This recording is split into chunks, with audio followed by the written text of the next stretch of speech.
下完暴雨之后，第二天我终于看到了一只多线兰溪。我记得我去年的时候，这个花丛里面多线兰溪和长尾兰溪很多呀，但是这次为什么只看到了一个呢？这只看起来是一只成年雄性，但是它的尾巴断了，导致它的身长可能还不到25厘米。作为国内最大体型的石龙子，这么一只多线兰溪看起来还是真的挺磕碜的。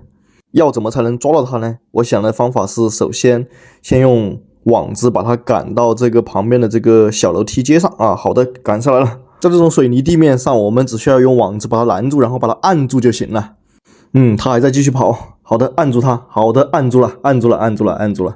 我们这里躺在脖子上喜欢过瘾的，为给五重上摆，我们5点钟爬起来。等我给这个手机的镜头控制一下啊，换个手，尝试把它抓起来，抓到手里面。抓起来之后感觉它的体型还真的是很小啊，不过它头的大小还是能够看出来它是一只体型很大的石龙子的。哎呀，挣扎要跑了，算了吧，还是放了它吧。本来我还说拍摄一下它的脸部那些细节的。去年我在版纳的时候抓到了2只多线兰溪，后来也放了。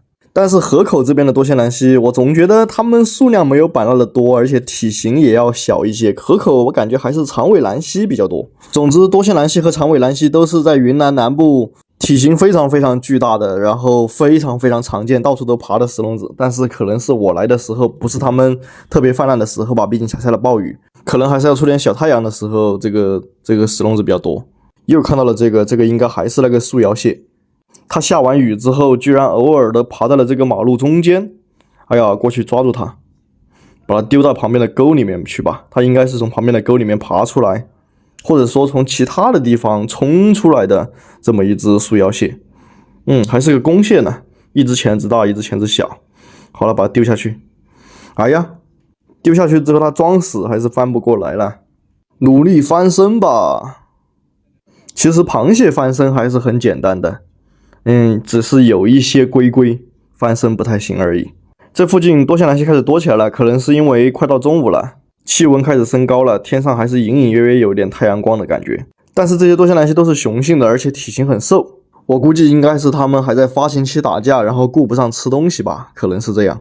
哇，这个菠萝蜜已经大到这种程度了吗？已经比篮球还要大了。不过比较尴尬的事实就是，我现在没办法去把它直接拿回去吃，一会儿还是去街上买个菠萝蜜吃吧。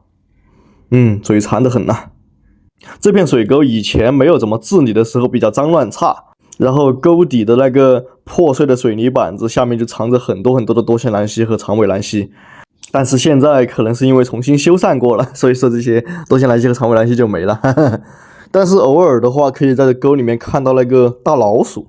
其实这边的大老鼠还是不比广东的少，但是要知道这个广东人爱吃蛇嘛，所以说这个大老鼠很泛滥。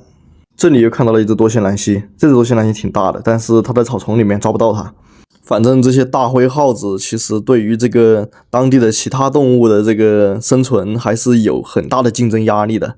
这边有一只非常非常巨大的这个无斑马勒罗，抓起来看一下，怎么还有蛋呢？有点恶心。无斑马勒罗这个体型还是正常体型，它还能长得更大，比这个还大1倍。这边这只也是无斑马勒罗。反正在很多地区的话，无斑马勒罗已经取代了这个以前的褐云马勒罗，成为了非洲大蜗牛最新品种。这周围我发现不是蕉树林就是菠萝林啊，也没有什么森林可言，但是还是有一些动物顽强的生活在这附近。好了，今天结束。